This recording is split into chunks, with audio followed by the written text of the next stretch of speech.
নিজের বানানো ক্যান্ডেলটিকে নিজের হাতেই নষ্ট করতে হচ্ছে। আমি ভাবতে পারিনি যে এই রকম ভুলটা আমার কাছ দিয়ে হয়ে যাবে।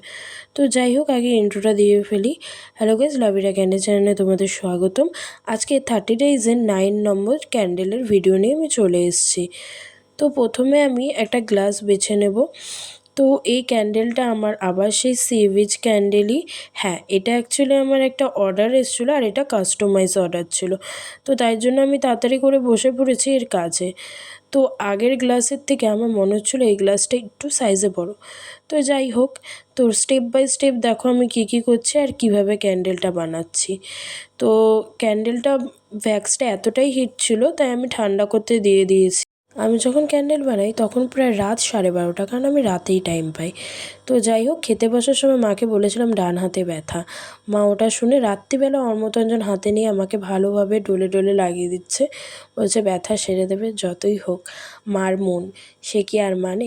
তো আর যা বলছিলাম, ক্যান্ডেলটা কেন আমি নষ্ট করেছি সেটা হলো, আমি সি বিচটা যে করতে হবে ওটাই ভুলে গেছিলাম। এই দেখো, এই কারণটার জন্য আমি ক্যান্ডেলটাকে ওরকমভাবে কেটে নিয়েছিলাম। তো পুরো ভিডিও তোমাদের সাথে শেয়ার করা সম্ভব হয় না, কারণ আমিও ফোনে অতটা ক্যাপচার করতে পারি না। তো এটাই হলো আমার ফিনিশিংয়ের পরে। তো তোমাদের ক্যান্ডেলটা কেমন লাগলো আমাকে জানিও। ভিডিওটা ভালো লাগলে লাইক কমেন্ট শেয়ার করে দিও। আজকের জন্য এইটুকুনি। Radhe Radhe, good night. Share করতে কিন্তু একদমই ভুলো না। Bye bye.